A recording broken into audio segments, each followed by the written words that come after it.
네, 여러분 안녕하세요. 뉴스입니다.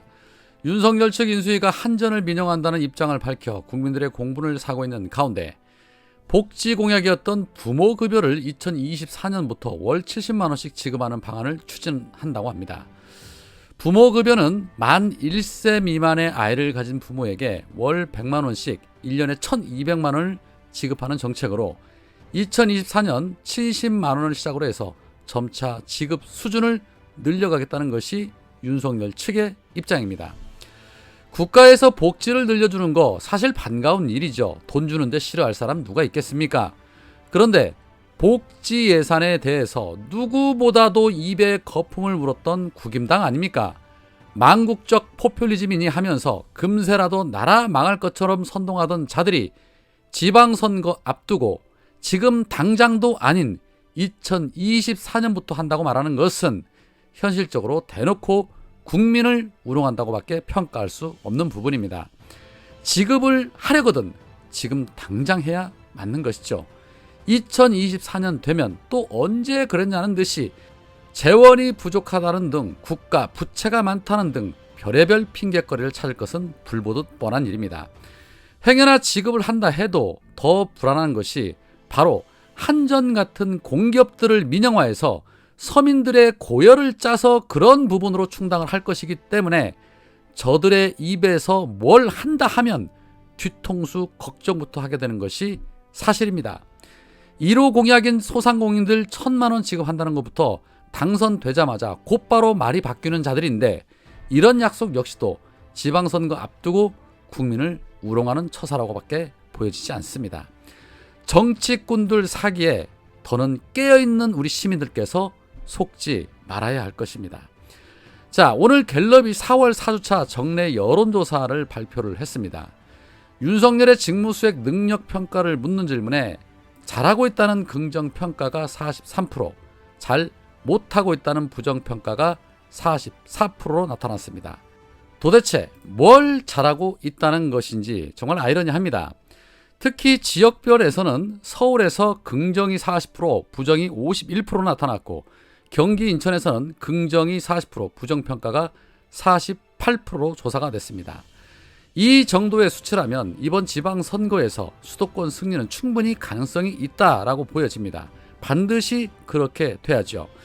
특히 가장 잘못하고 있는 것이 어느 부분이냐라고 물은 결과 집무실 이전이 35%로 나타났고 이어서 인사가 14%, 그리고 독단적이고 일방적이다가 7% 순이었습니다. 부정평가를 종합을 해본다면 한마디로 지 멋대로 하고 있는 부분에 대해서 국민들이 부정적으로 생각하고 있다는 것을 엿볼 수가 있습니다. 지난주에는 인사 문제가 1위로 올라왔었습니다. 현재 윤석열이 내세운 1기 내각 지명자들을 보면 측근, 친구, 지인으로 꽉 채워져 있고 이들에게서 드러나고 있는 의혹들이 그야말로 경악을 금치 못할 정도의 심각한 수준에 있다는 것은 이미 다들 잘 알고 계실 겁니다. 그런데 그럼에도 불구하고 아직까지도 지명 철회를 한 자가 없습니다.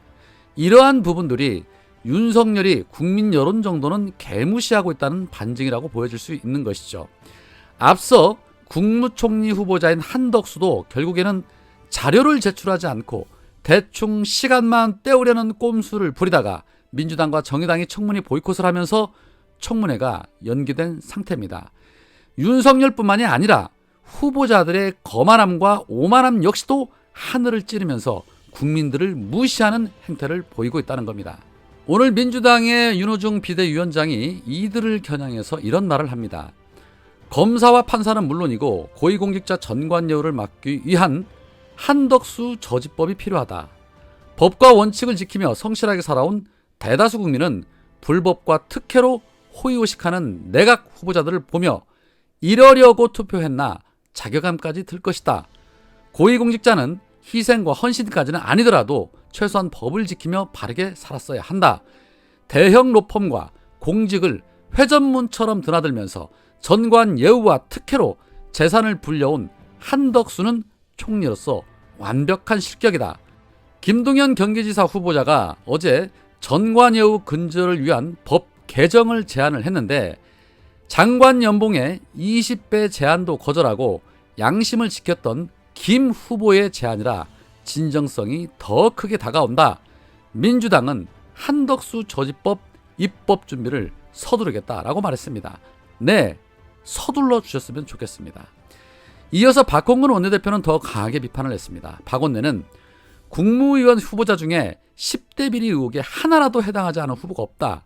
가족, 기업, 셀프 특혜, 부동산 등 재산 증식, 탈세, 업무 추진비 논란, 전관 비리, 막말, 갑질, 권력 남용, 능력 자질, 도덕성, 병역 비리, 거짓말, 허위 답변, 자료 제출 거부 등 19명의 국무위원 후보에 대한 10대 비리 의혹 체크리스트를 공개하면서 일부러 이렇게 모으려고 해도 힘들 텐데 참 대단한 윤석열 인수위다. 스포츠 경기도 레드카드 한 장 받으면 퇴장이다. 하물며 국정을 운영할 국무위원 후보다.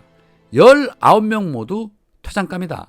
10대 의혹 중 7개 이상을 가진 비리 종합한 후보가 9명, 2명 빼고 모두 각종 찬스 특혜 의혹이 있다. 후보자 전체가 도덕성과 자질 의혹을 받는다. 로비왕, 횡령왕, 갑질왕, 찬스왕, 탈세왕, 해고왕에다 왕 중의 왕인 한동훈 후보까지 이거 왕들의 귀환이다. 김인철 교육부 장관 후보자, 정우영 보건복지부 장관은 무려 10관왕이다. 퍼펙트다. 당선인과 끈끈한 인연이 뚫기 어려운 방패가 돼 검증을 패싱한 결과다라고 후려쳤습니다. 그러면서 다음 주면 국무위원 인사청문회가 본격적으로 시작된다. 이렇게 많은 의혹을 묻어두고 청문회를 정상적으로 하기 어렵다. 자료 제출 거부하고 거짓말로 허위 답변한 후보만 16명이다. 후보자들은 더는 국민을 기만하지 말고 인사청문회에 성실하게 임할 것을 마지막으로 촉구한다라고 강하게 경고했습니다.